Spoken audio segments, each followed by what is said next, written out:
Netcasts you love. From people you trust. This is Twit. Bandwidth for All About Android is provided by CacheFly at CACHEFLY.com. Hi, everybody. It's time for our annual audience survey. We'd really like to hear from you. It helps us understand our audience better, know what you like and don't like, how you listen to the show. It also helps us tell advertisers what kind of people listen. But I promise you, your feedback is always kept personally anonymous. All you have to do is visit twit.tv/survey and let us know what you think. It'll just take a few minutes, and it'll help us make Twit even better. We really appreciate your support and any help you can give us. twit.tv/survey. This episode of All About Android is brought to you by Squarespace. Squarespace is the simplest way to create a landing page or beautiful website for your portfolio, your blog, business, or online store. Enter offer code ABOUTAndroid and get 10% off. Squarespace, you should. And by LegalZoom. It's National Small Business Month. Get started today with an incorporation or LLC, plus legal advice from independent attorneys in 48 states, since LegalZoom isn't a law firm. Go to LegalZoom.com now and enter AAA in the referral box at checkout. And by Blue Apron. Blue Apron will send you all of the ingredients to cook fresh, delicious meals with simple step-by-step instructions right to your door. See what's on the menu this week and get your first 2 meals free by going to blueapron.com/twit. That's blueapron.com/twit.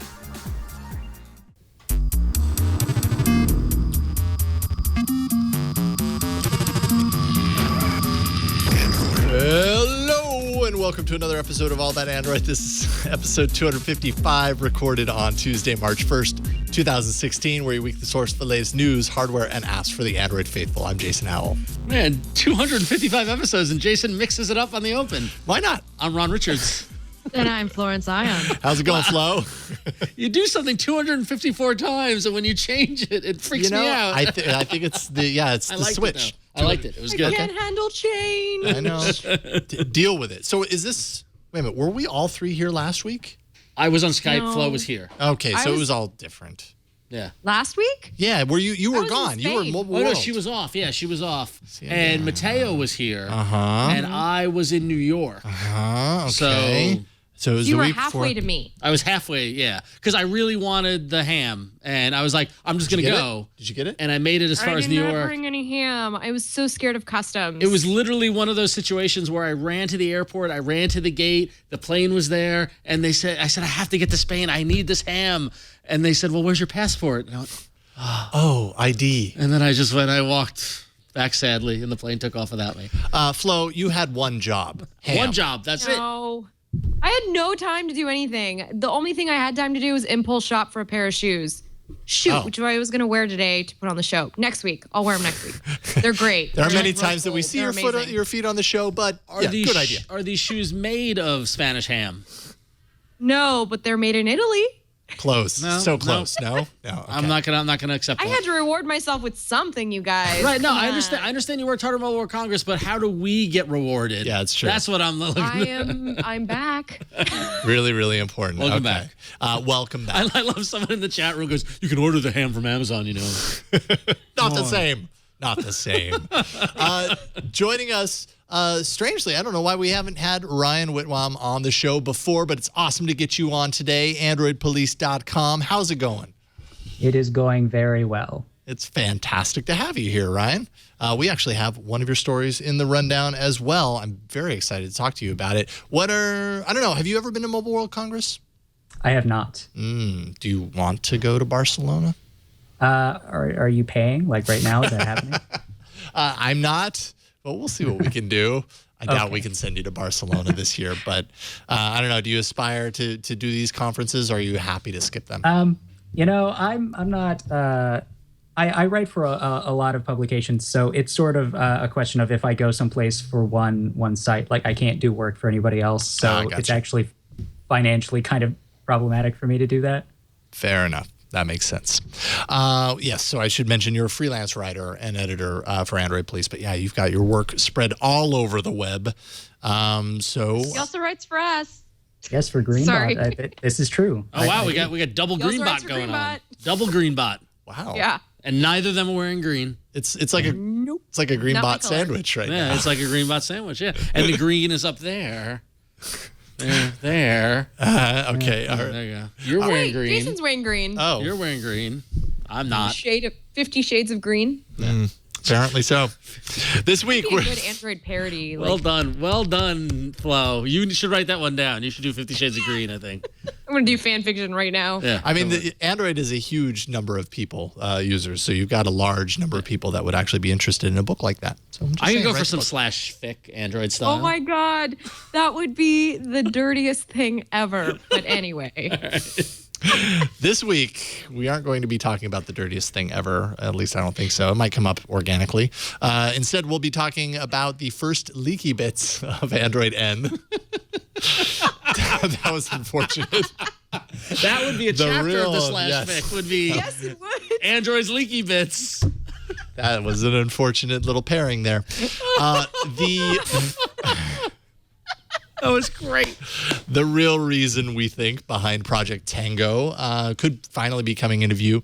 My time with the NextBit Robin here, we've heard Flo's opinion on this, and I'm curious to kick it around a little bit more. I don't know, maybe a little Samsung Galaxy S7 Edge, which we happen to have because Leo got it from T-Mobile early somehow. I don't know how that happened, but T-Mobile, what are you doing? What are you doing? These aren't anyways, we've got it. Samsung's awesome, I think, ad campaign. I don't know if you guys have seen the ads. We'll take a look. And so many much ads. more. So many ads. We don't need to watch all the ads. Well, yeah, but we can watch an ad or something. But before anything else, it's imperative that we jump into the news. You may be able to order a Spanish ham on Amazon, but you can't order Android news. Stay tuned. Well done, Ryan. Well done. That was good. You Topical. know, just real quick before we get into all the stuff here, yeah. I should Wait, just... Is this breaking? Uh-oh. Yeah, this is breaking news. Breaking news. Here we go. Okay. Kind of. Breaking enough. Breaking- When you do a weekly show. You need a reason to do breaking news. Google I.O. Has a new site up, so you can go there. You can count down to the day that you can begin to register, which is March 8th. Okay. 8th through the 10th, you can do your registration dance and try and get in. It's a sexy little site with the material design and the animations and things all look the, Good luck getting a hotel room. yeah. Are there even hotels in Mountain View? Yeah, I got a hotel room nearby. I So you- booked it the minute the dates were announced. So you would not go home each day? No, man, I live No. 65 miles away. Yeah. Oh right, yeah, I forgot you live Long in drive. you live in it's Oregon. really bad in traffic. Right. Ryan, Look at all those people. They're having so much fun. Ooh, I like the logo this year too. It's young and hip.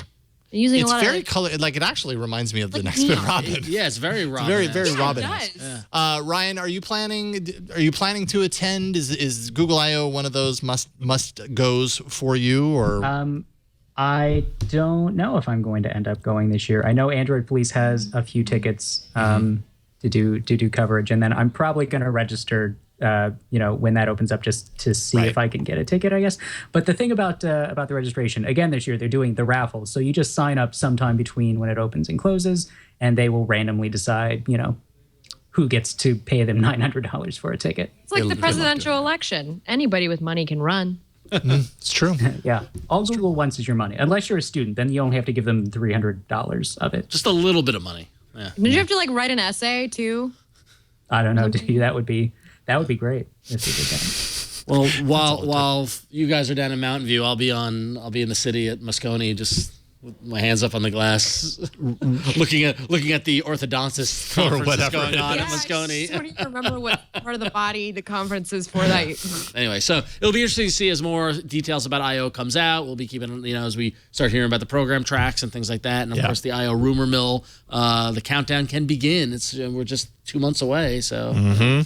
Very interesting. But that said, talk about rumor mill and talk about people going crazy over things, specifically app draws and notification panes. This past weekend, there was a ton of talk out on the internet about how the Google Maps Twitter account tweeted out a video of the a Nexus 6P showing a home screen. It was advertising. It was tied in with the Oscars. It was about movies and movie locations. But very astute eyeballs on the video noticed that the home screen of the Nexus 6P did not have an app drawer, and people freaked out. Google confirmed with Droid Life that the video represents a bad mock-up of the UI and is not a view for the future. So this is not a case of them, using a Nexus 6P running Android N, for example, and then taking the video from it. It is not one of those situations. So, can I freak out yet? Sure. Okay. Yeah. Go for it. Ah! Wow. That's how I feel right now. Is that how you felt? It's my official reaction. Okay. On the record. That's how I feel. There were so many things wrong with that image in the first place. I don't know why people got so bent out of shape about it. Like the status bar is like 50% gray. The nav bar is opaque. The icons are misaligned. It says 5 o'clock in the status bar. It's just everything about it was wrong. And Google's marketing people have a history of doing things like this, where they make markups that are just wrong. It happens all the time. Well, I mean, that's the thing is that the important thing to note is that what's going on inside the phone is not actually happening on a phone. It's happening on some editor's desktop. It's making animation out of what could appear in a phone. It's 100%. They have like visual assets for the phones to make their ads, and they sort of put them together, and they don't check to make sure that it's necessarily accurate for the way Android actually works. It just looks nice. Right. Shouldn't they, though? Shouldn't they do that? You would think. I don't know. I guess maybe it's a logistically challenging thing to have marketing people bugging engineers all the time about whether or not their ads are accurate. Yeah, I guess that's a conversation the engineers love to have. Let me tell you. I don't know. And I hate to pose the comparison, but I don't feel like this is something that Apple would ever do. Yes, thank you. They would never do that. I was just going to say that. Like, it just feels kind of sloppy to me. Yeah. I feel like there have been examples of that, though. I feel like Apple has made missteps. I don't know what they are. No examples. No, I know Apple makes missteps, but I just. Yeah, I don't know. It just feels a little sloppy. Apple's also not posting a bunch of 30-second clips of phone UIs on Twitter all the time. Yeah. They're much more focused. They have the time to get their ads right. And also, let's be honest that Apple's not really advertising Apple Maps since it's not very good. So right to the core, right to the core of the issue. Thank you. There you go. But so that was a little much ado about nothing, but much ado about something happened actually in an article, Ryan, that you wrote that you posted yesterday about an actual leak that was sent to Android police. Can you tell us what Android N might hold for the notification pane? So based on what we have seen, the new notification shade at the top will have quick setting tiles accessible, just sort of a subset of them. So it's a lot more like what Samsung and other OEMs have been doing, so you don't have to open the full quick settings to get to the stuff you use all the time. And then the notifications themselves are styled a little bit differently. There's less of a separation between the tiles. There's a little bit more text visible. And then when you pull down the pull down the quick settings, it's again, the notification shade and quick settings are both full width now instead of like sort of floating from the edge of the screen. And then the quick settings, it looks pretty similar to what we have now. The icons are a little bit different. They're placed a little bit differently. And there is an edit button indicating, I guess, that the stuff from the UI tuner that they added in Marshmallow might make its way into the, sort of the official system features stuff. So you'd be able to rearrange those icons in the quick settings, and there's sort of a multiple page thing, so you could put less important things over on the next page, and just the things you want, quicker access to in, the main page of the quick settings. Like if you never use Bluetooth, you can just take it off the main page. Right, yeah, but you could still have it on like the second page. So if you need to get to it for some reason, it's easier than like going all the way into the settings. It's like expanding the quick settings, right, on a third-party UI. Yeah, kind of. Yeah, and so what we have on the site, those mockups are accurate, for what we've seen of Android N. Yeah, so we don't know for sure if it's going to look like that, when it's actually final. Yeah, so that's an important note to make, that what you guys showed in your post are mock-ups of what you saw. It's not the actual screenshots, right? Yes, we could not, we can't post the actual, the source content, the screenshots, because sources and stuff. Yeah. But the mock-ups are very accurate, compared to what we actually have. So what has the reaction to this been? Mixed, I guess, like everything. Yeah. There are some people who think that it looks great, and there are other people who think it looks terrible. And eventually, it's going to come out. And if it looks like this, people will just deal with it. Because it's not a dramatic departure visually. I think people are going to be happy to have that edit button in quick settings. Because right now, if you turn on System UI Tuner and like try to mess around with the quick settings, it's pretty messy. Like you can add new tiles. There are like some third-party apps that do it, but it's kind of janky and doesn't work super well. So actually having that as an official feature will probably be much appreciated. Yeah, it looks like you're going to be able, and I don't know if this is a good or bad thing, but it looks like you're going to be able to fit more inside of a single entry right now. You get a notification and it goes, to the edge, and then ... and you miss out a lot depending on the notification. Yeah, it's what we saw. It has the app that produced the notification listed in the actual notification item, whereas right now you have to long press on the notification to see which app produced it. So I guess that'll be handy if you're wondering which app sent you that annoying notification. You don't have to long press to find out now. I'll admit that my first glance of the mock-ups, at least, I was like, "Ooh, that looks nice." Yeah. I mean, it looks like advancement. It looks, like getting refined, and that's what I would expect. So, I have actually found myself like looking at the old method of the like blocks, with a lot of kind of dark space in between. Yeah. I mean, this is really kind of getting to the nitpick level, but starting to look at that and feeling like that feels like an older version and that it needs a retweak. So this actually fits in line with some thoughts I've been having about it lately, about just kind of cleaning it up. Refinement. It's not major, but Flo, are you freaking out over this? Well, I just yes. I was wondering if you guys were bummed about all this news about the app drawer going away, which I realized we sort of talked about it being a mock-up, but it's been pretty big news on social media. Some people noticed in our mock-ups, and I made sure to mention it in the article because I knew people were going to pay attention to this. There is an app drawer in our mock-ups because what we've seen still has an app drawer. We have, I mean, we don't know if it's going to be taken out later. I will say that That's personally, I do not believe that Google will get rid of the app drawer.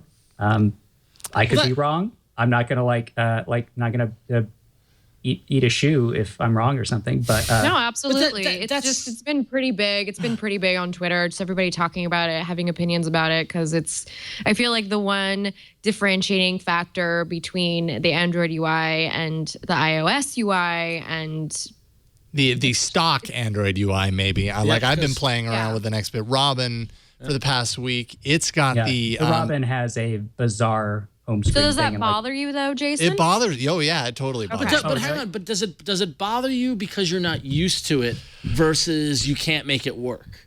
No, because I think I was thinking about it over the weekend because I had the same reaction. Like, of course we need an app drawer. We have to have it, and but at the same time, do we really need to? Because it's another layer of something that you need to go in, and if you're using folders and all stuff like that, you can collapse, and maybe you don't need it. Okay, but folders are so messy. Yeah, see, like you can lose apps in folders. Like if I have contended for a long time that not having an app drawer is an objectively terrible experience. When every single app that you install just goes onto your home screen, and like they're not in any specific order. They could be any place.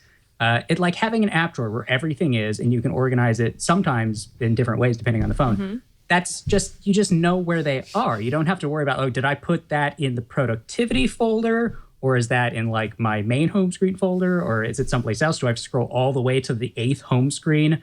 Where I have like 120 apps on my phone. Okay. Now hang on. I'm like jumping out of my seat because now I want to preface this that I am completely playing devil's advocate. So I'm not pushing my position here. I'm merely putting a dissenting point using my experience as an example. On my Nexus 5 with an app drawer, I will tell you that I'm pretty accurate that the apps that I don't put on my home screens, I never use.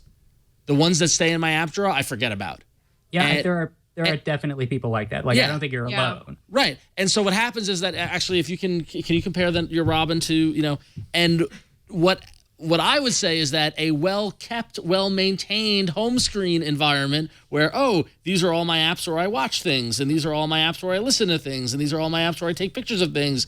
I've only got 3. Yeah, man, and one of them is just for the show.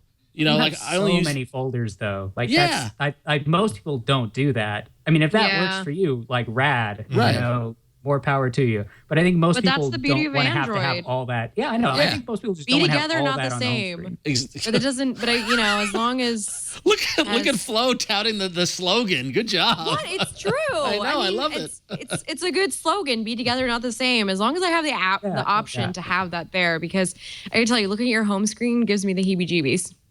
Right, I mean, it's like And it's not like, even if Google did do this really ill-advised thing, it's not the end of the world because you can install a third-party launcher. Like it's, you know, yeah, fine. It's fine for those. It's fine for those of us that know those exist, but like for regular people, they're going to be subjected to what I think is an inferior UI design that somehow people have decided can be better because it's simpler.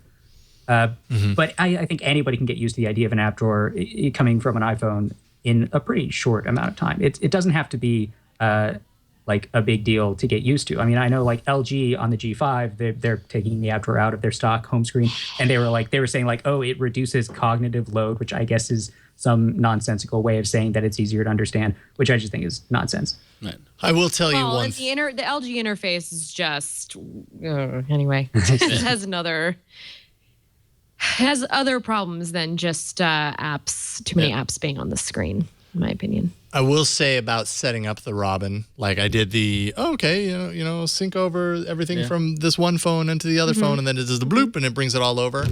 I am still organizing the damn thing because it takes so long to go all the way over here, grab the things, move them over, combine them, blah, blah, blah. And at a certain point, I just kind of gave up. I'm like, fine. You know what? Like, I have a Robin too that I'm reviewing, and I did the same thing. After I got it set up at first, and it started installing my apps, and they were all on the home screen. I was like, I don't want to do this. I just installed Action Launcher, and I was like, this is done. I'll go back to the stock home screen to test it, but I'm not gonna live in it like that. It's just thankfully you can still use the cloud backup features that come with it. Yeah. So if you want to make tweaks to what's pinned, you have to go back to the NextBit home screen. But luckily, it's like an app icon in the drawer, so you don't have to go all the way into the settings to get back to it. Right.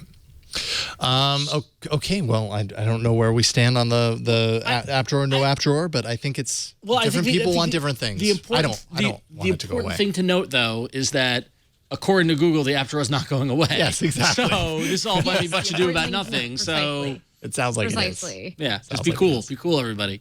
How about, should we note how many times Android or Android things made an appearance at the Oscars this weekend?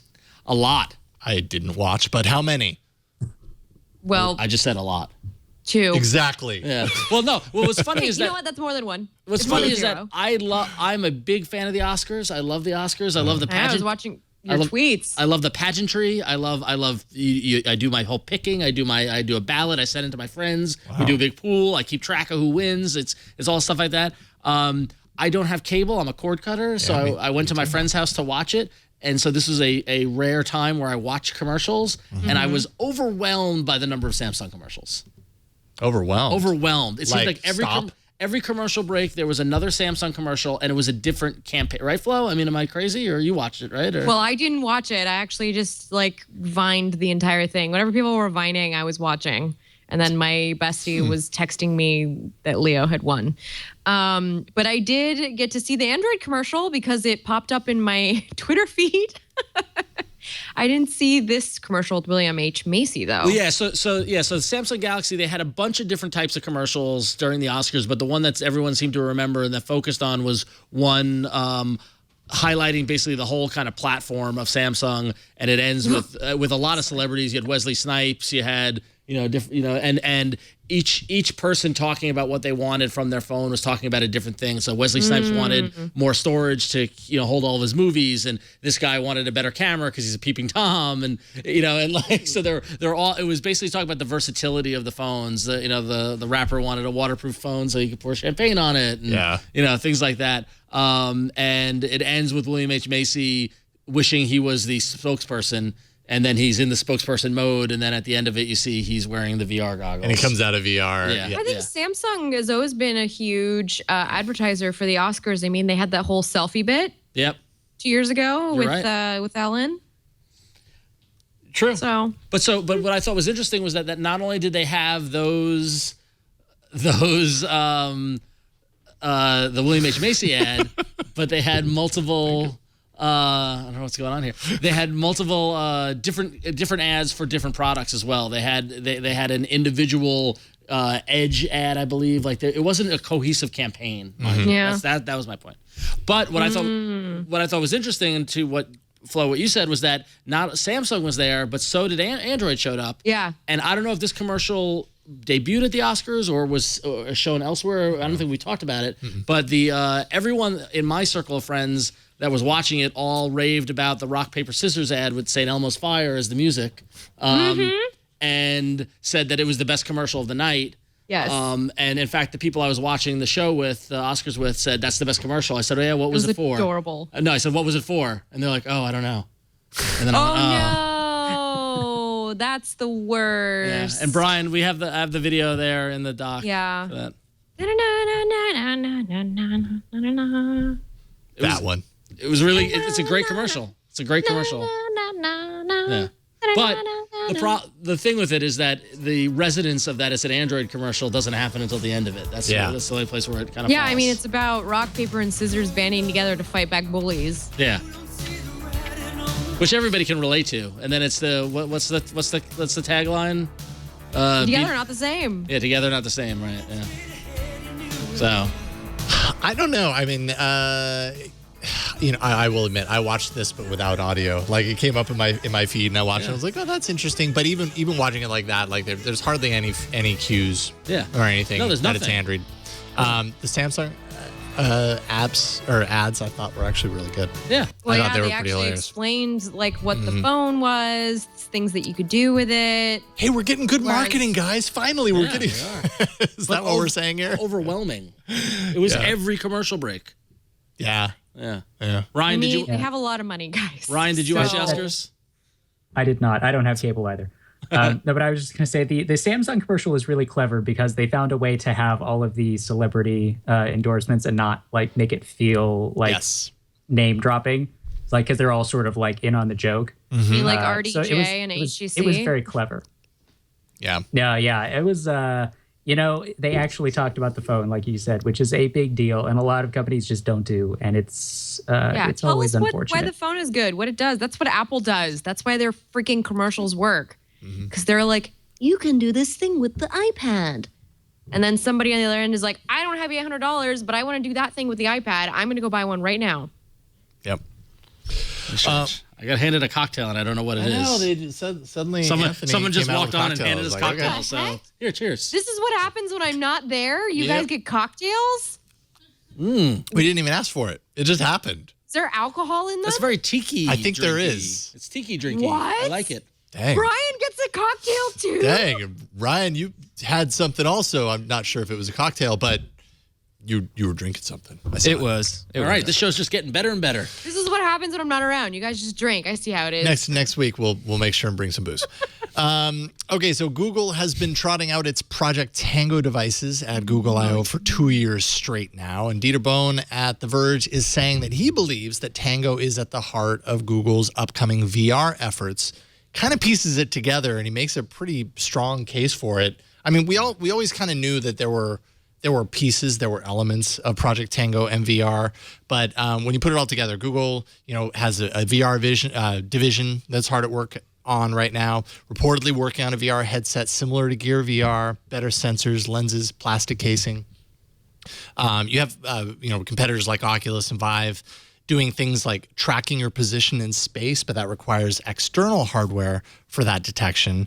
In fact, Oculus founder Palmer Luckey said inside-out tracking, which is tracking your position in space from the device itself, without requiring external hardware, isn't popular on smartphones. That's what he said. But Project Tango actually does that, and he's right. Like I played around with it at last year's I/O. They basically had Tango mounted on these guns, these Bluetooth guns or whatever, and you were literally walking around the floor looking into the Project Tango device. It's tracking your position throughout the course of this game, and you're blasting away bad guys. Google would love for those sensors to be in the devices themselves, but that's a lot to ask from manufacturers. So Dieter was just kind of setting the stage and saying this VR helmet that's like a device-free helmet or a headset might actually have this kind of stuff built into it. Now, none of this is like this is all speculation. This is all speculation, yeah. but it really kind of makes a whole lot of sense now that I think about it, and it makes me want one. I don't know when we would see that, if that actually exists, but yeah. Well, didn't we say Tango would tie into Google's VR efforts a couple weeks ago? I feel like we just said this. Yeah. Well, there we go. More the logical evolution of the technology, a progression, yes, of the way it's being used elsewhere, and it makes perfect sense. And this is probably going to be a really exciting I/O.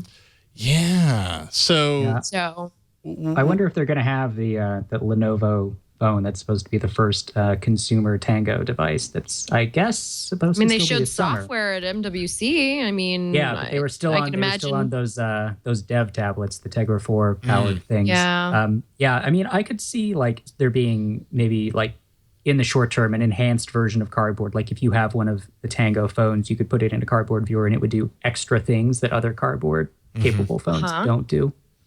But I mean, if Google's doing like a VR headset, I feel like that's probably going to be like, well, I guess maybe they might, announce it at I/O, but I feel like that would be later on, because from what I understand, Android N is supposed to have some VR tie-ins. So shocking. Launching the VR headset now would be kind of, I don't know, that just seems like they would wait until Android N is like out.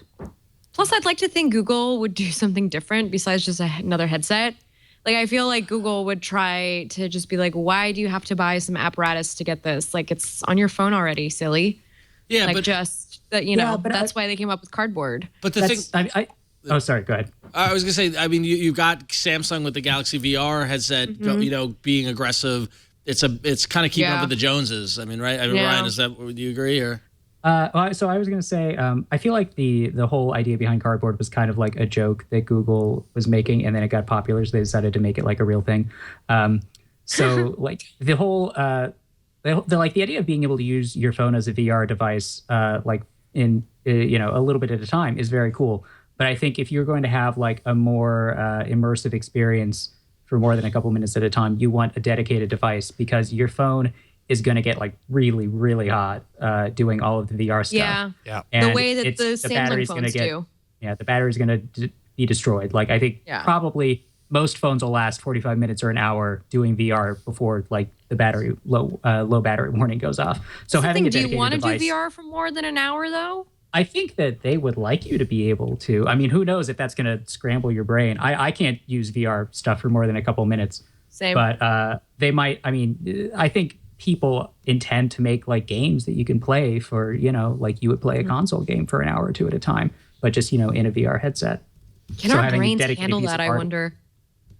Yeah, I don't know. I mean, I like I said, I can only use VR stuff for a couple minutes at a time before I start to feel not so good. So I hope to never find out if playing a VR game for an hour will mess up my brain, because I would probably be in a bad state if I was trying to test that. Oh, it's on. It's happening. It's going to happen one of these days. You're going to have to do it. The Lenovo Project Tango device, by the way, if you go to the site, it says coming summer 2016, the world's first Project Tango powered smartphone. So yeah, this has I/O written all over it as far as absolutely a big year. Yeah, and that's the thing. I could see going back to what you were saying, Flo. I could see them if Android N is going to have a big VR component, and them releasing the headset at the same time that also works with Cardboard, but then will make Android N that much better. And that way they're competing with Samsung, staying in the game. I see that as plausible. So yeah. All right, cool. Well, that was a lot of news to discuss. That was a heavy top. Why? It's because everything's starting to ramp up again. We had the dead time. Which is the dead time was a the week? Holidays and February, and now it's like spring is coming. The flowers are blooming. And the Android stuff is happening. Exactly. The parade marches on. Well, we're going to pause the parade for a moment and thank one of our sponsors for supporting the show. And we want to thank Squarespace for supporting this episode of All About Android. Squarespace makes it easy to create beautiful and professional websites. Whether you need a simple landing page, the perfect portfolio, a professional blog, or an online store, it's all included with your Squarespace website. Sites look professionally designed regardless of your skill level. No coding knowledge is required. You could just open up the browser and make a website. You don't need to know any arcane code or anything like that. It's amazing. Yet, if you want to get geeky, there are hundreds of customizable settings, including fonts, colors, and page configurations. Every Squarespace website can be made to look unique with just a few clicks. Mobile is already built in, and all their designs are responsive. So that means that whether you're looking at it on a phone or a laptop or a desktop or a TV, it's going to look great. It's a must-have so that all your website scales to look good on any device. You can get a free custom domain with an annual purchase at Squarespace and power your business with Squarespace Commerce, the only platform that lets you create, manage, and brand your store in a beautiful way. They have a basic plan and an advanced plan that has features for your growing business. Plus, when you need a little help, they have incredible 24/7 customer support. So are you a musician? Do you have a business? Are you getting married? If any of the answers to those questions were yes, they don't all have to be yes. If one of them was yes, then Squarespace might be the platform for you. In fact, Squarespace powers my own personal website at ronxo.com, which I don't use nearly as much as I should. But just recently, in fact, I had a friend who's building a portfolio site and said, hey, check out Squarespace. It's really easy to use. It's great for showing off photos and artwork and galleries and all those sort of things. They've got all this stuff built in. It makes it so easy to do it. So listen, get started. You can get a free trial at squarespace.com. You can go there and use the offer code AboutAndroid to get 10% and show that you support this very show. And we thank you for doing that. Squarespace, you should. You really should. You should. Just saying. What are you waiting for? Just saying. You should. You should. All right. We've got a couple of interesting pieces of hardware in studio in hardware.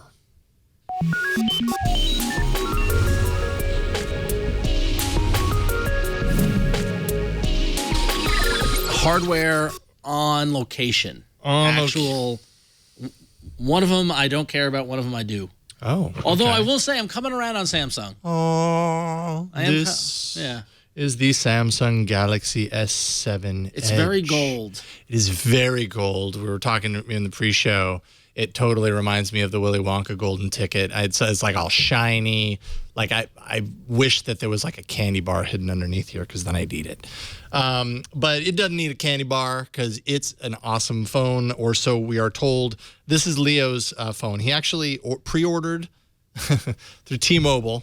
And apparently people are receiving their T-Mobile pre-orders already. Good on T-Mobile. Which doesn't That's great. make any sense. Is it even, it's not their release date. How did this happen? T-Mobile did that last year with the Galaxy S6 as well. I don't know why. I guess Samsung must let them do it. Otherwise they would, I imagine, be in hot water. Yeah. Yeah. So there would be interesting some reaction to it or something, right? I mean, there would have to be. It's got to be sanctioned. So we got yeah, the Edge. I mean, yeah, if they've done it 2 years in a row now, I guess. But yeah, so I mean, if you ordered like with 1 or 2 day shipping, I think you'll either have it now or like in a day or two. Yeah. I ordered the S7, not the S7 Edge, this morning. So I don't know if that. I mean, and they were telling me, mid-March or whatever. Oh yeah, it's scheduled to ship on blah blah blah. I wonder if I'm gonna get it. You should switch to T-Mobile. Someone in the chat room. Someone in the chat room has a good observation that this is a fingerprint magnet. Oh, it totally is. Take a look. Look I at mean, the you back can of see that. it back there. It's just like Look at that. it just. Yeah, the white Samsung phones are. I mean, they get fingerprinting, but it's a lot less obvious. But yeah, like the gold and the black Samsung phones, they look pretty gross after a few minutes of using them. Ah, yeah. Take a look at that. I will say on first glance at looking at it, the lack of the camera bubble on the back was appreciated. It's a much flatter profile on the back. Way flatter. Way flatter. And it sits nicely on the table when you put it down on its back. And Samsung actually made their phones thicker this year. By I think slightly over a millimeter, which is amazing. Yeah, which actually, I mean, it doesn't feel that way. You know what I mean? It still feels really. You would never notice that, but every year they want to be like, look, it's the thinnest phone ever. Also, the battery is smaller. But this time it's like, hey, it's thicker and there's more battery. Yeah. No, this is a pretty solid device, I got to say. Very nice, nice sharp screen, kind of seeing it in person, everything. It looks, it looks great. It looks great. I'm not too fan of the gold. Yeah. The one I got is the black one. I mean, with T-Mobile, I am with T-Mobile, and basically you had the option of gold or black, and they only have the 32 gig version. Right. I will say the black phone, the black Edge phones in particular, look kind of neat because the screen blends in a lot better with the bezel. So it makes it look like a giant touch panel, even though there's like bezel around it. What I don't understand about the Edge thing is that, okay, so I've got the phone, right, and the Edge, we've got the curve, and it's hard. It might be hard to see, but you see a little bulge of color here, and so I can wipe that out, and I get the Edge comes across, and instead of giving me the whole screen, it blurs out 2/3 of the screen and gives me content on 1/3 of it, which I was just like, okay. Almost as if to like justify the fact that you want edge content in some way. Right. You know what I mean? Yeah, It's a little... It's weird. Weird. It's weird. No. I don't know. I feel like the jury's still out as far as like if the edge itself actually brings any additional functionality, but it certainly does look cool. I think really ultimately what it is it's just kind of a curved edgy, curved edge on the side. Looks neat, and hey, it can do a couple of these neat things when you swipe in. But I mean, I don't know. Yeah. I mean, I guess I just don't know the difference between this and going on my phone and swiping in from the side. Like they're basically the same function. Yeah, basically. You know what I mean? That edge doesn't really actually provide any extra usability in that regard. Yep. So, but there you go. It's pretty. Yeah. It's waterproof. And I gotta give it back to Leo. So he can use it. Well, you're getting it. I'm curious to see the other one. Yeah. The regular one. The non-edgy one. So, but let's see the one I've been waiting to hear about. Okay. All right. This is the one I'm excited about. So here we go. I'm excited to see you wield this one. I feel like it matches you too, Ron, like aesthetically. Oh, the NextBit Robin? Yeah, especially this mint one. I can understand why you want this one. I do want So for those who are playing at home, know that for the past what has it been, half a year? I've been agonizing. Mm-hmm. I've been agonizing over replacing my little Nexus 5. I have committed to the NextBit Robin. I'm just waiting for it to ship. But the one I'm getting is Midnight Blue. I was kind of torn on the mint versus Midnight Blue. I feel like I got the mint because it was very different. Yeah, and I feel like if this was my daily driver, I probably wouldn't live with the mint. Really? So if you're getting the Midnight Blue, I might do a swapperoo with you. Yeah, I felt like the Midnight Blue was a little more adult. Yeah, I don't know. Like over time, as I've been using it, I kind of feel, because I have kids and they have toys that look a lot like this. You know what I mean? And let's be honest, I'm a child. So there we go. There we go. Anyway, so tell us about it. Well, I mean, I've only been playing around with it for about a week now. I don't know if there's going to be a formal review that I'll be doing for one of the shows here, but I really wanted to just kind of get a sense of it. And you can see some of the apps are kind of grayed out and everything. I had to really go for it in order to get apps to start graying out. I went into music and downloaded a bunch of playlists and went into Dropbox and downloaded a bunch of folders and everything just to get it so that it would start kind of offloading. And it's funny that you said that because today on my Nexus 5, I had like 16 apps that need to be updated, and half of them didn't get updated because I had no more storage space. Oh, see, so this might actually be perfect for you. My take on the whole storage thing is just like it's neat that it does it, and I appreciate that it does it because it's different from other apps or from other devices that are out there. I just don't know how much of a problem it's solving for a large number of people. I don't know if the whole I'm running out of storage space is a huge issue. That's something on a device that has a micro SD card slot doesn't solve to a certain degree. NextBit is actually trying something a little different, which I appreciate. That's what I mean. There hasn't been. Doesn't feel like there's been a whole lot of innovating in the smartphone scene, at least in the last year. So it's kind of nice to see a company try something different, try a different approach. For sure. And try to fix something that is actually, it is an issue. People run out of space. I feel like this is something someone like my mom would run into a little more than me. Right. And would your mom go buy a micro SD card? Only if I told her to. No, you're not telling her. You're living over. Would she know? Would she know to go? Would she know to go do that? Oh, but if your storage problem is because you have too many apps on most phones, getting a micro SD card isn't going to help. Right. Yeah, that's true. That's true. Like bloatware and stuff like that, and so you can't use that. You can't really use that storage. And somebody like my mom is not going to be able to go through the settings and figure that out. How to move apps to the SD card to help offload some of that. Yeah, To go back to our earlier conversation, I could use the app drawer right about now because I'm trying to find the settings. It strikes me as very odd that they made this phone with 32 gigs of storage. I feel like if they'd made it like $20 cheaper and only put 16 gigs in, that would be more in keeping with the whole goal of this phone. That's true. Yeah. But 16 gigs is so little. You can't really do much with that. I know, but the whole point of this phone, though, is that it doesn't matter if you run out of local storage. Like, that's what they're telling us. And 32 gigs is right, because your photos are still getting backed up, so you don't have to worry about running out of space with all the the pictures you're taking, although it doesn't back up music. So or videos, I don't think it does. I think it only does still photos. Because honestly, that's the thing. I mean, even in this situation, I mean, Jason's got 24 gig total space available on the phone. And no, 24 gigs of space available right. to play. No, and available, you've only got 2 gig left. I could fill that 2 gig with music right now. Yep, from Spotify though. That's the thing is, if I had offloaded my playlist from Spotify, it's not going to back that stuff. I mean, I think it'll back up Spotify, but I couldn't test it to, like, when I was reviewing it, I couldn't force it to download Spotify and see if it would bring back all my music with it, if that makes sense. Yeah. But I guess because I use that app so much, it wouldn't go away. Yeah, I'm pretty sure it backs up all the data. But what you want to do is you want to put some music up on the cloud and some music locally, and that's not what it does. It's just it's you know, though, like, I don't know that I would want an app that has like 3 or 4 gigabytes of data to uninstall itself and then reinstall itself like the next time I need it. It's a lot of transfer. Especially if you toggle that option that lets it do that over mobile data. But it's not going to happen though, because Spotify is an app I use every day, and the idea is that the apps you use every day, and plus I'd pin it. But I just think about if you would know to do that. And also quick distinction is that it's not uninstalling and reinstalling.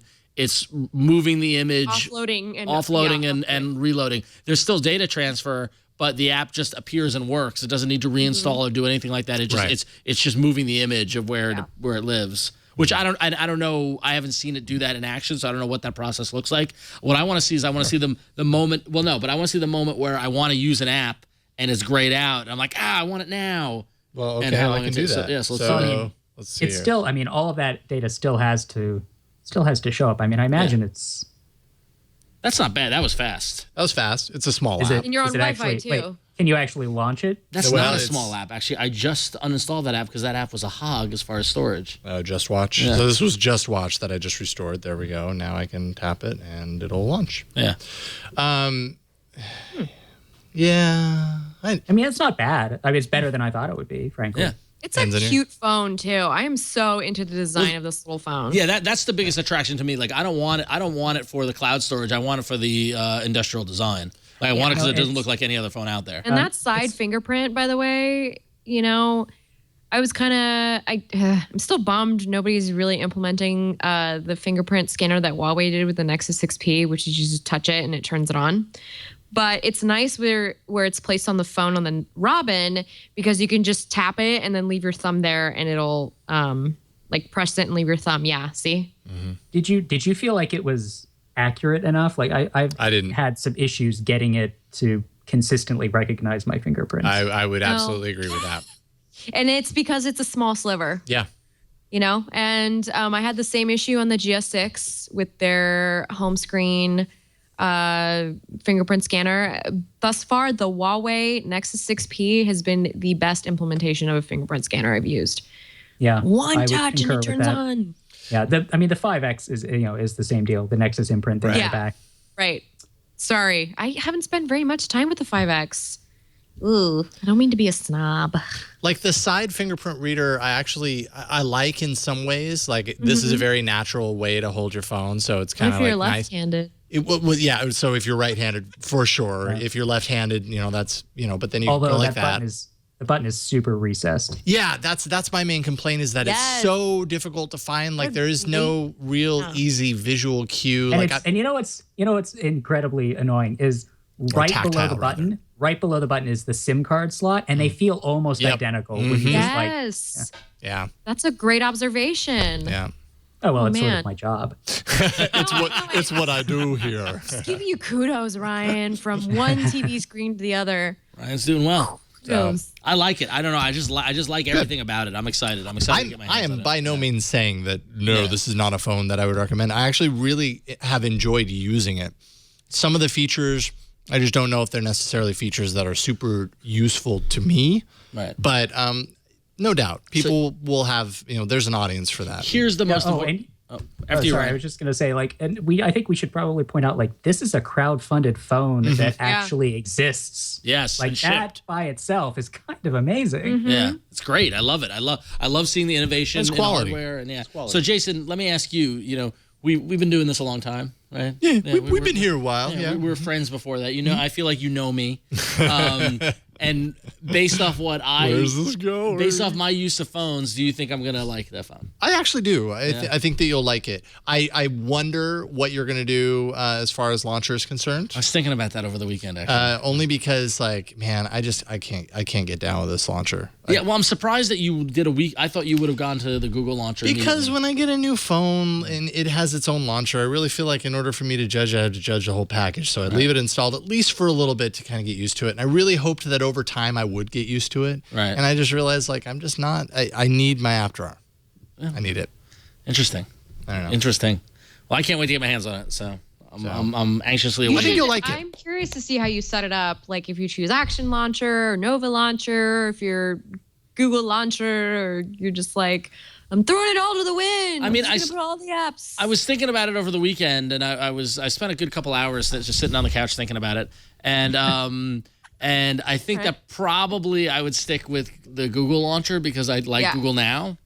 Mm-hmm. Although for some reason I'm having wildly erratic behavior with Google Now. I don't know if anyone else is noticing this, but like I went from like months ago. Remember how I said I never get any content in Google Now, and then it changed, and I just got a ton of content. And it was all really relevant, and it was spot you didn't get anything? Here, check it out. I've Yeah. got a bunch of stuff for you. And now I'm back to getting I get weather, and that's it. I get nothing. Aw, it's like a puppy. Yeah, it's very strange. It's like the puppy is now trying really hard to make you happy. So it's like giving you all these cards, and you're just like, wrong things, puppy. Are you feeding Google Now enough? I am. Yeah, I mean, are you taking it for enough walks? It's tied to my Google account. I don't know. All right. So okay, cool. Well, that said, let's hear from you, from our audience. We got an email related to hardware. In fact, Mark writes in and says, in episode 253, you guys discussed the new LG phone called the Stylus 2. And Ron viciously criticized the name as being an incredibly stupid name for a phone. Because the phone has a stylus, and so they call it the Stylus, which I found odd. I thought the product was the stylus, but no, the product was the phone that has a stylus. So Mark goes on to say, while I completely agree with Ron that the name of the phone is a poor choice, the ironic part of his criticism was that he said it's like making a car and calling it Seat. And there actually is a car named Seat. It's a Spanish automobile manufacturer that the wholly owned subsidiary of German Volkswagen Group. And I scrolled down.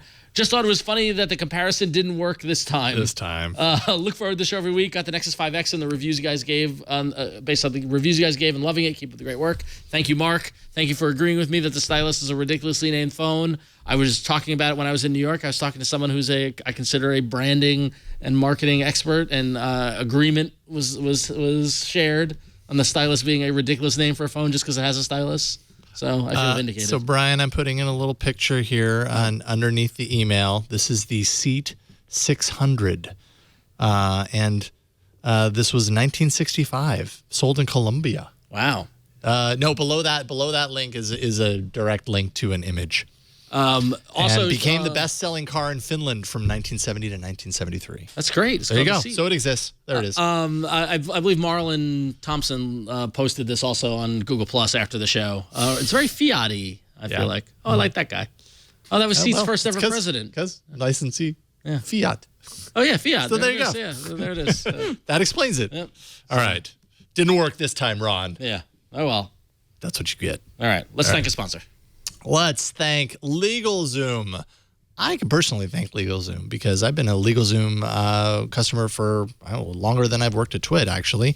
And you should check it out for yourself. To run a successful business, you need to make the most of your time and money. Good news, LegalZoom can help you do that. Can help you save both during National Small Business Month. LegalZoom is the smart way to start your business. Right now, when you incorporate or if you form an LLC, you can also save money on some of the basics to get up and running. Make it easy on you. After your business is set up, LegalZoom can help with a lot more. They cover so many bases here. Reviewing contracts, dealing with day-to-day legal hurdles, all that stuff takes time away from growing your business. And that's what LegalZoom's business legal plan is for. You get legal advice for your business from independent attorneys licensed in 48 states. You also get access to NDAs, lease agreements, and more. Just a ton of access there. The best part is you won't get charged by the hour since LegalZoom isn't a law firm. Instead, you pay a low monthly fee. That's it. Save time and money starting and running your business during National Small Business Month at LegalZoom.com today. Don't forget to enter AAA in the referral box at checkout. And that code again is AAA at LegalZoom.com. And we thank LegalZoom for their support. We've got kind of a quick note. Someone on Twitter corrected me just now that the car brand Seat is actually pronounced Seat.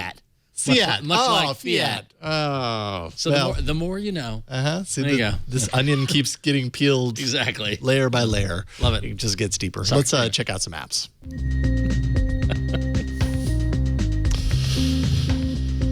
All right, are you ready for this one? I'll do my best. This report might hurt a little bit. Uh-oh. I know it'll. It'll be interesting why it's gonna hurt because it'll offend some people maybe. I just know that I'm going to get an email about this.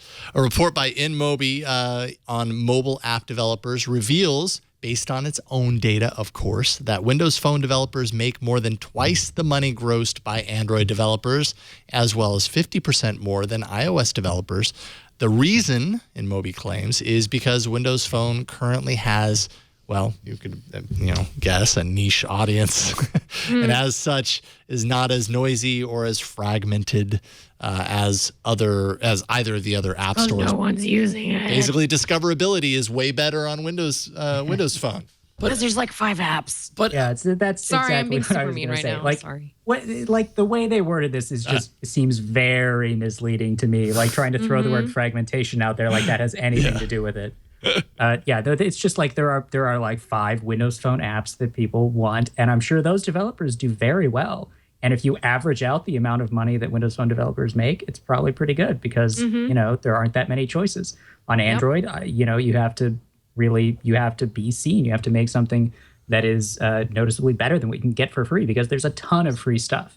And I mean, and everybody has a first-party Android app.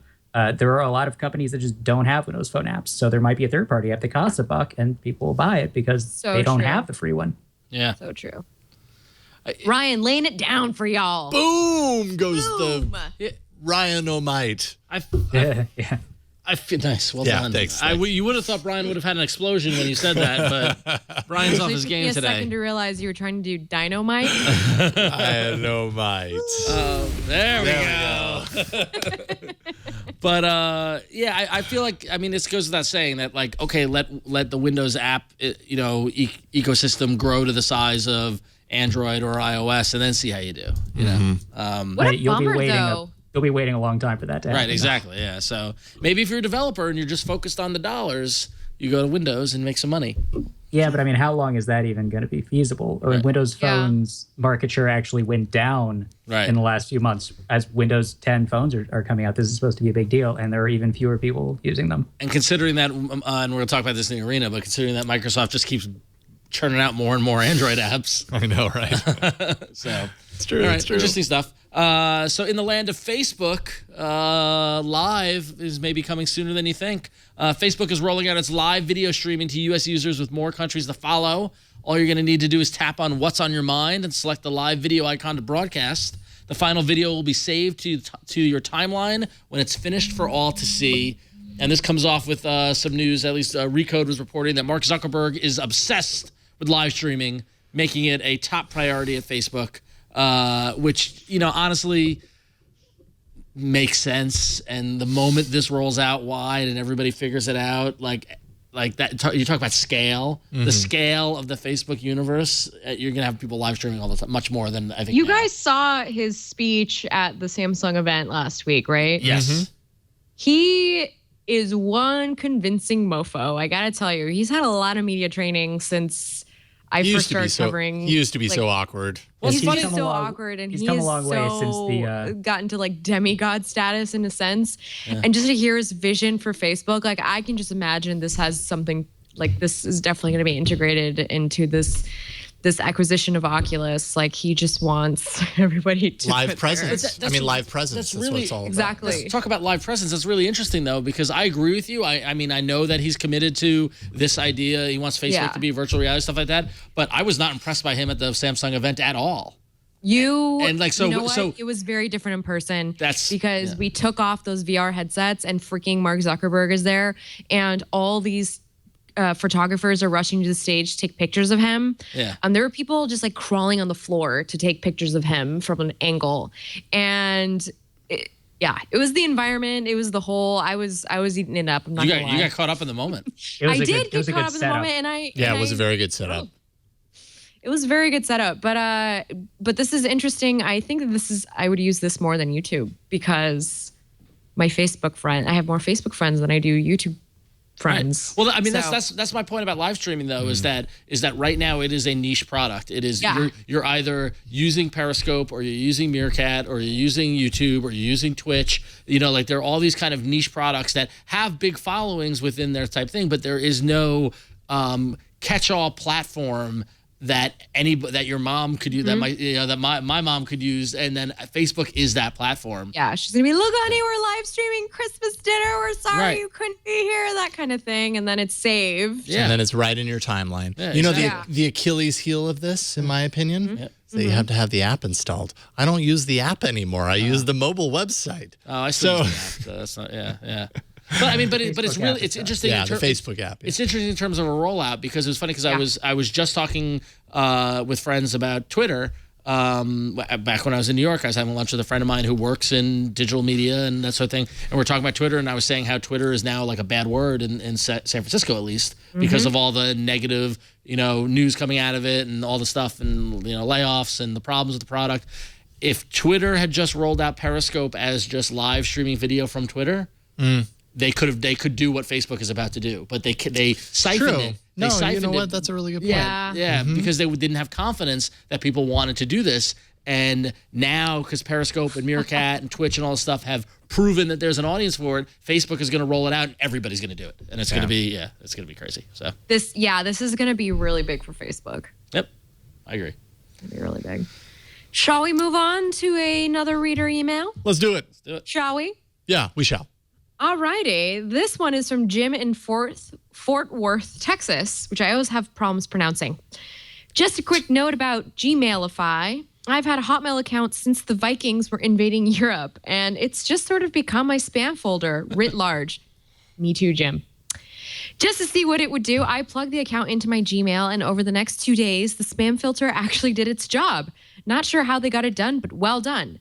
To add a further complication, I use Inbox for Gmail. Like I said, it took a day or two for things to fully integrate, but now I'll get a monthly bill from the Hotmail account, and I can snooze it, quote unquote, until the week before it's due in Inbox.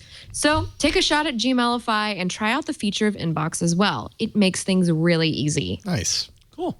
So it works. You don't get overrun with Google Now articles about the spam that's in your inbox. Yeah. Not that I really believe that would happen, but I mean seriously, if I connected this to my Yahoo Mail account, like that's the only signal it's getting. Right, is that your spam account? It could be really interesting to see how it handles that, how it parses that. I mean, that could be an interesting experiment. Sure. Believe it or not, I get a lot of spam to my Pop3 account.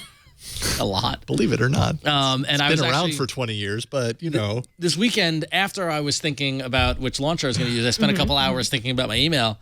I just really, I gave it some good thought. You just laid on the couch and kept thinking. I'm just thinking about 3 or 4 hours, just dedicated thinking.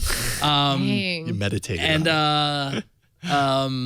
and I think I'm gonna find a weekend to move the Pop3 to my Gmail account, and I'm just gonna forward the whole dang account and see how Gmail handles it. You should make it a party, just like get some catering from your favorite restaurant or takeout or whatever. Get a bunch of beers, put them in the bathtub, and just be like, come over. I need some friends to be with me. I need some friends, please. Well, that's a whole nother problem. No, I actually might invite some of my friends down at Big Sur, and we'll do it over a weekend. It'll be a blast. I was thinking you could just live stream it to Facebook. That's a good idea. Yeah. Then everybody can get on board. Now I'm hungry. Okay, well, then I'm going to feed you with this last sponsor. I'm not actually going to feed you, Rob. That would be kind of weird. But this episode is brought to you by Blue Apron. You need to know how to cook. I'm telling you, I know you, and you aren't cooking nearly enough, and you need to know how, okay? Build up your confidence. That's what Blue Apron is all about. Not only will you feel like you know your way around the kitchen, but cooking at home means eating healthier, saving money. Instead of ordering expensive takeout again, this is me opening a box of Blue Apron at my house. Blue Apron has you covered here. As you can see, all sorts of fresh ingredients sent to your doorstep. You're given a couple of sheets with all of the recipes on the bill this week.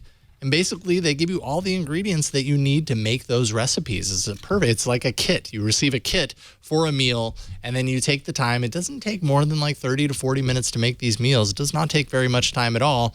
And it's portioned out, so it feeds 4 people, let's say, depending on which meal plan you're on. They have a family meal plan, or they have meals for 2 and all that kind of stuff. And you just you follow the directions. And I'm telling you, when you're done, and I'm not used to this when I follow recipes, but when you're done, the food actually looks like it does in the picture. It does. And it's delicious. So there's that. Yeah, no, and it's fantastic stuff. And they take care of you, right? Dietary preferences are noted at Blue Apron. Makes it a breeze to discover and prepare dishes like seared salmon and spinach walnut pesto with purple potato and red onion hash. This is the part where I realize I need to eat something. Roasted broccoli and frigola sarda salad with soft-boiled eggs and tahini dressing. You can do this all right in your own kitchen. You don't even know what half those ingredients are, but you can cook them, dang it. Cook with ingredients that you've never used before. Watermelon radishes, farro, purple potatoes. Purple potatoes are so good. Recipes between 500 to 700 calories per portion. And it's delicious, and it's good for you. You can't beat that. Right now, you can get your first 2 meals free. Just go to blueapron.com/twit. Check out this week's menu. And you can kind of see what's on the menu on both of the plans, be it the for 2 or for the family. They're different. They don't repeat the recipes. And then if you like a recipe, you've got the card. You make it again. We've done that so many times with the cards that we've gotten from Blue Apron. Check it out. 2 meals for free by going to blueapron.com/twit. And we thank Blue Apron for their support of All About Android. Oh, yeah. Okay, let's do the arena now. So many enter, but only one lives. Android Arena. All right. Checking in on last week's poll. It was bit.ly/AAA254. This is my casual, victorious pose.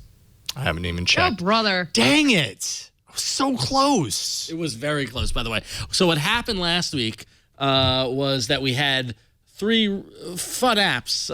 Mateo, our guest, brought in the RBS Six Nations Championship app for rugby fans. Jason brought in Alto's Adventure, which is an awesome game. And I had the Secret Flicks codes for Netflix. And when the show ended last Tuesday, I had a ridiculous lead. And then slowly throughout the week, Jason with Alto's Adventure climbed back up. On Sunday, we were tied. But then, since then, it increased, and I ended up winning with 47%. So 47% of the vote goes to Secret Flicks codes for Netflix. Jason gets 44%, and Mateo got 10%. So that's yet another win for me. Whatever. In the arena. Whatever. That's yet another win for me. It's time for you to go home. Nice. Golf clap. Okay. You got to be Secret. I mean, both. No, but honestly, Secret Flicks is a very cool app.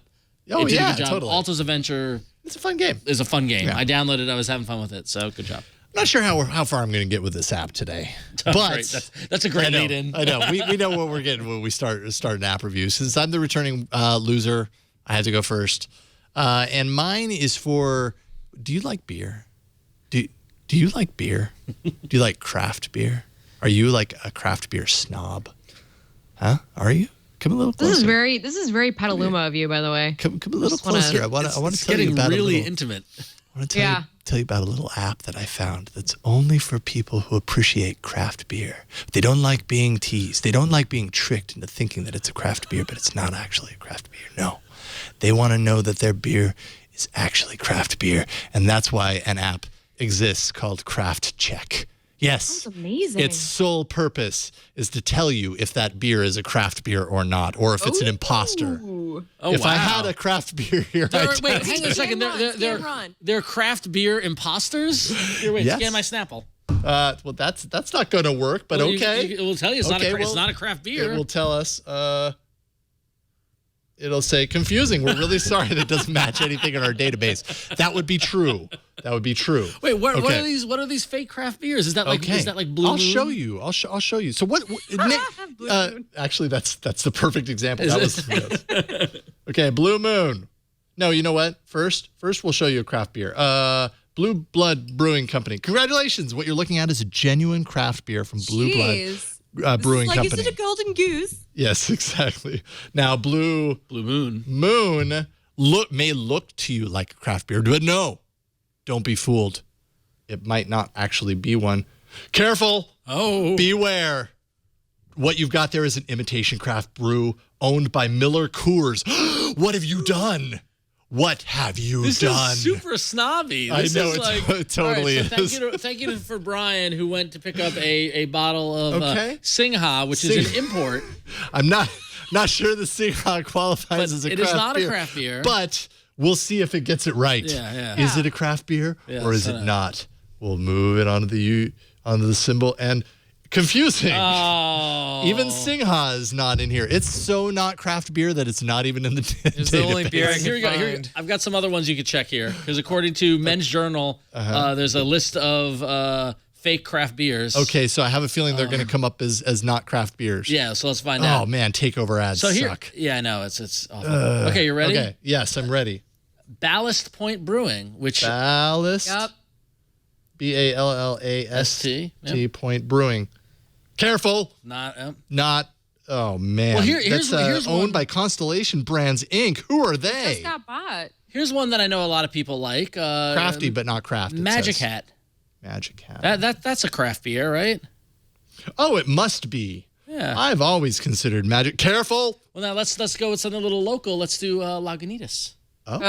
This is so coming up as not craft because now it's 50. It's what is it? 49% owned by Heineken now. Yep. So it used to be crafty. I bet it says something about that. It'll say careful, owned. Well, it says it's owned by the Heineken Group. It's not totally owned by Heineken. They sold the Heineken recently. But not the whole thing. No, but enough a portion to make you be careful now. It says crafty, but not craft. Okay. So there you go. Look up Russian River. Or Lost Coast. So Russian River is the maker of the much chased Pliny. Yay! There it is. And that would be true. That would be true. That's some great craft beer. So there you go. Even you can get in on the fun with. This makes you. So that's what we're doing next Tuesday when I come back to the studio, right? Sure. I'm always down. I am always down. So this app helps you be a beer snob. Yes, pretty much. Okay, cool. There you go. That's exactly what it is. It's a beer snob tool. Not only helps you, it encourages you to be a snob about your beer. It helps you to be that guy when you're hanging out with your friends. What is that? What is that beer? What is that beer? Here, come on, bring it over here. I've got an app. I want to see who owns it. I could tell you if it's a craft beer. It's like this is like the whole major label indie argument. Like, oh yeah, they're not a major. They suck. Absolutely. Yeah. That's exactly what it is. Yeah. It made me laugh. So there you go. That's fun. Craft check. It exists. It's an app that exists. All right. That's my pick. Florence up next? Yeah, because you would be last, right? I am last. Yeah. So Florence, why don't you do it? Go for it. Hound is my app, and actually it's a beta app. Not anymore. I think, didn't it come out of beta? Well, I guess it was in beta. Okay, so actually, that's good you say that because I just refreshed the Play Store page and it doesn't say beta anymore. Yeah, so they said beta like earlier today. I thought you picked it specifically because I think today it came out of beta. Yeah, that happened. That is why I picked it. It's by SoundHound, and so right now what you're gonna do is since you just fired up the app, they're gonna put you through the test mode so you can figure out how it works. So you're gonna do this a couple times. What's the temperature? Yeah.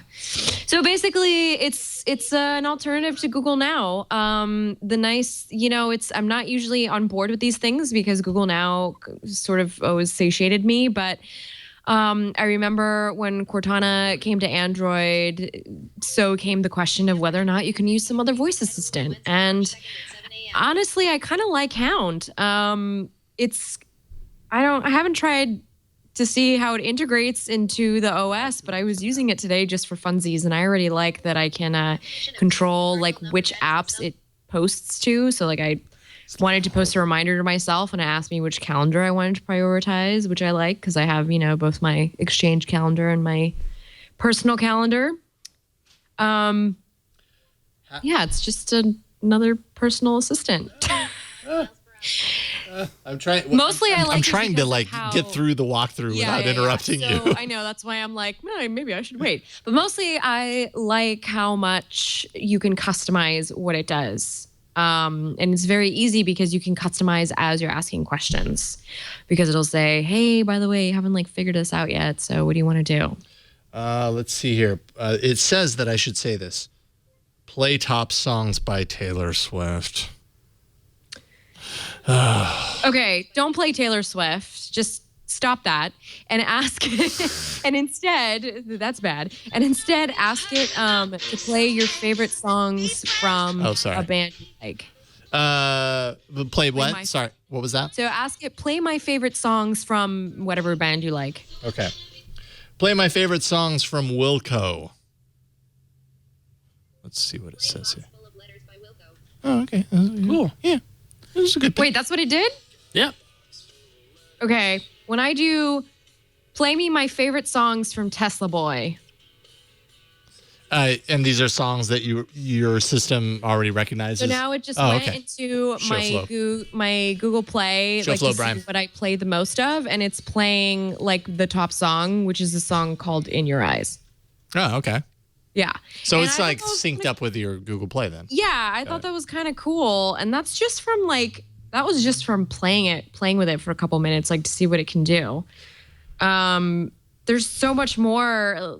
You can book a ride with Uber through this thing, which, sorry, maybe don't support Uber. I don't know how you feel about it, but that's kind of cool. It looks like through the apps that you have installed. There's a Yelp option. So I'm really curious to see how this works. I'm going to try it right now on the air. Do it. Yelp a delicious Chinese restaurant near me. Showing search results for Yelp a delicious Chinese restaurant near me. Okay, that didn't really work. That didn't work. I do know that Hound is actually really good at parsing long entries. So you can get kind of detailed, let's see here. So this is show me, let's see. Show me hotels in Seattle for this weekend that cost less than $300, but more than $100. I couldn't think of what to say there, as if that wasn't painfully obvious. Search results for hotels in Seattle for this weekend. Oh, see, no, it's not really doing it. Maybe because I added that extra stuff. Okay, I asked it wrong then. Chinese restaurants in SF within walking distance of my location. Do you have to talk that slowly? Several Chinese restaurants within 1.5 miles of Anybody want to go get some Chinese food? And then what you can also do with that is you can end up, if you do hotel room results, for example, then you could fire off another search and say, show me some that are non-smoking, or you can add a qualifier to it, and it will trim it down and everything. Yeah. And the nice thing about this already gives me a link for Yelp, so I can just tap on it. I'm doing this all with you guys on air. Sorry about that. So I'm tapping it. It's loading right now, and it just loaded the Yelp page for the place that is suggested. Nice. I think that's kind of neat. Sometimes Google Now doesn't do exactly what I want it to do. We were kind of talking earlier with Ron about how you use Google Now and how you weren't getting, or you were getting too many cards or whatever. I gotta be honest, Google Now has been a little inaccurate lately. It's been suggesting that I eat places that I'm not really interested in. It keeps asking me to rate stuff, and I'm just not interested in that. It's nice to kind of have something new. I'm gonna test drive it though for a little longer than a couple days to see how it works. So I'm curious to try a new voice assistant. Hopefully I'll get an article out of it. Yeah. Cool. That is Hound freshly out of beta today. And also, Literally I just today. want to add, I feel kind of weird about using things in beta, which I know is like it's the nice thing about being an Android user. We can use things in beta if we want. We just like, just put the APK on our phones or whatevs. But it's nice to use something that's stable and not like. Agreed. I would agree with that.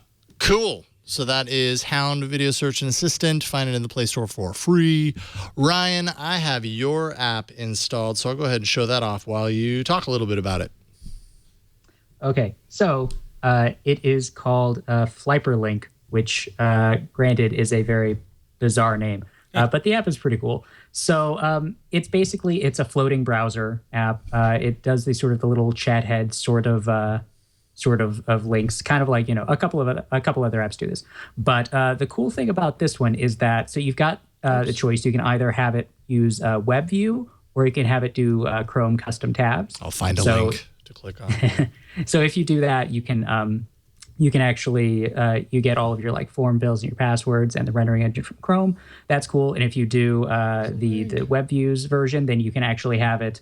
I can just stop talking while you try to find a link in Twitter. There we go. Okay. So yeah. And if you do the web views, you can have it do pop-up mode where you can actually resize the window, and you can lock individual windows on the screen, so you can have them you can do something else and have the browser window stay open. And then I actually been using it a lot on tablets because there's the screen real estate to take advantage of that. It's a little weird on a phone to have a browser window constantly open while you do other things. But on a tablet, it's actually really nice because Android still doesn't have multi-window support, so you can kind of fake it with this.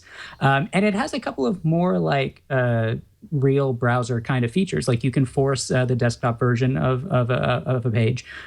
You can input. There's an option saying actually input URLs in the info bar at the top. You can actually go to different websites, and a lot of these floating browsers are just for viewing links that you find elsewhere. But in this one, you can actually you can go to other sites, and it's just sort of a neat little browser. I've been using it to stack up links that I want to look at later, and then I can do other things. Then when I want to look at them, I just open them, and then there's a neat physics engine when you drag the little bubbles around and then drop them onto the icon at the bottom to close them. It's very smooth, and it's just kind of fun to play with them, just drag them around the screen. So yeah, you should check that out. It is free, and then I think there's an in-app purchase for pro features that's $1 or $2. But yeah, you should definitely try the free one at least, and see if it makes your browsing better. Love these this type of app. It just really makes kind of clicking links and pushing them off to the side. I like pushing things to later, so it's nice to be able to do that with links sometimes. I don't know. Should I not admit that? Just don't do anything with them then. No, I want to get to them eventually. Sure. Just maybe not right now. Do you? I do. Okay. That's why my notification pane is always so full. Notification pane gives me stress. Talk about Flo getting stressed from my home screen. Your notification pane keeps me up. I agree. Yeah, if the phone was an amalgamation of the both of yous, I'd probably just be we're a tough combo. All right, cool. So that's Flyperlink. Flyperlink is that is a good pick, Ryan. In fact, that was on my list of potential apps to choose so I'm jealous that you picked it. Beat you to it. Yeah. Anyway, but what I did pick this week for my pick, I got all excited because Microsoft Garage rolled out a whole bunch of new apps these past couple of weeks. For those who don't know, Microsoft Garage is the incubator within Microsoft that is making apps. It seems like for the fun of it. They are garage band. They're very, very wildly in terms of type of apps. You can't predict it. You never know what you're going to get. And this week, I was excited to see that they put out a keyboard. It's called Hub Keyboard, and it's currently technically in beta. And it is free to download and check out. You might remember a couple of weeks ago or months ago, I forget when, I did that Ginger keyboard, which was basically a keyboard. I love the idea of putting access to data and access to other apps within your keyboard to minimize the steps you need to take to access stuff while you're typing to someone. So right now I've got Google Keep up just for the sake of doing the demo, but imagine if you're typing email or if you're doing a text message and a couple of different scenarios happen that Microsoft's Hub keyboard allows you to do it much easier. So one great example is access to your clipboard. So for example, here, I've got something that I copied earlier where I said, let me know how it goes. You can look at a list of all your recent things that you've copied. So clipboard access right at your fingertips. So if for some reason you've copied URLs or other information, you can go back and look at the most recent one versus you can see your history of other ones that you've copied, and makes it easy to paste them right in, and it goes right in. So that's the first one. The second one is document access. So now this, unfortunately, I can't show you because it requires a work, school, or university Office 365 account, which I don't have. But if you are an Office 365 user at work, school, or business, or what was the other one? I forget what it was. But you can then, what it will allow you to do is, I'm going to go back to my screen. It will allow you to access your files that you've saved up on OneDrive and easily paste links to a Word document or a Excel spreadsheet or anything within the Office 365 environment. Admittedly, that is a bit of a limitation. I'm on the Google ecosystem. I'm not on Microsoft, but who knows? Maybe they'll expand it. Maybe someday I'll move to Microsoft. Who knows? I just like the idea that it exists. The other cool thing is contacts. How often do you get?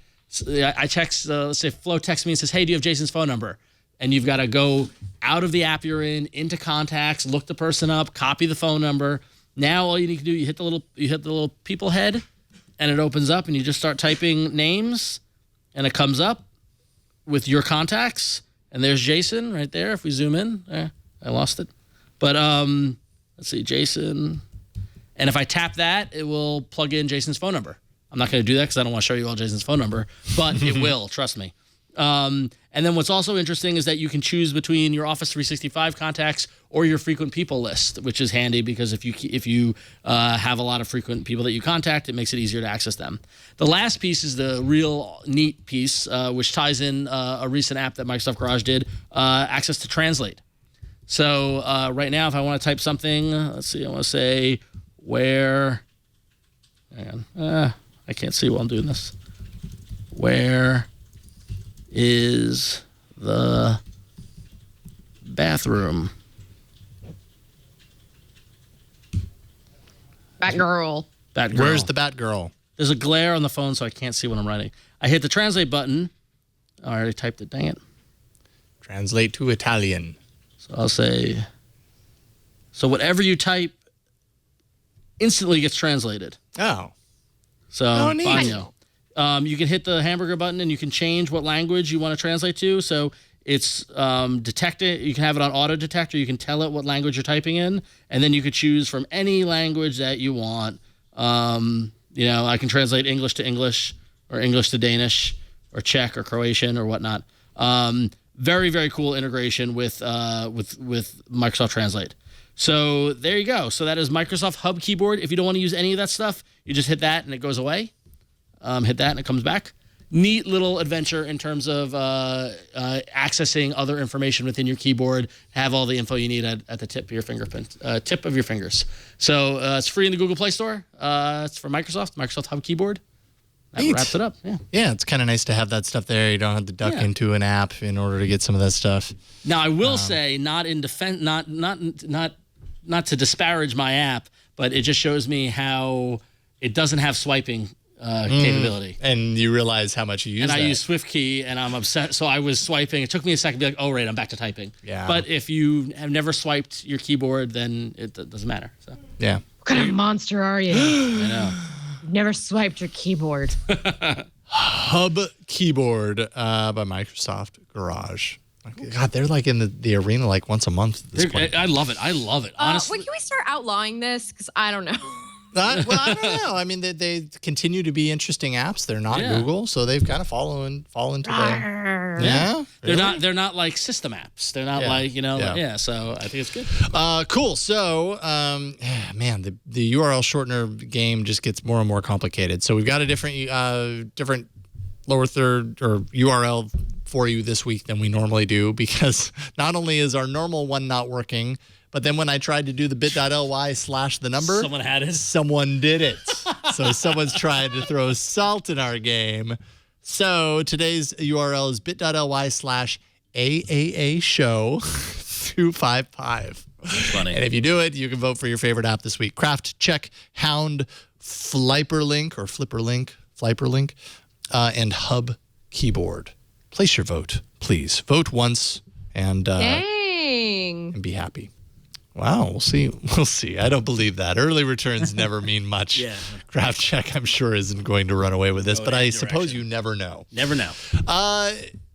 Man, Ryan, it's just great to get you on the show. Have to have you back. Really appreciate you taking a couple hours out of your night to talk Android with us tonight. Not a problem. Anytime you want to have me back, just call. All right. Fantastic. Tell people a little bit about what you might be working on right now, where they can follow your work, all that kind of stuff.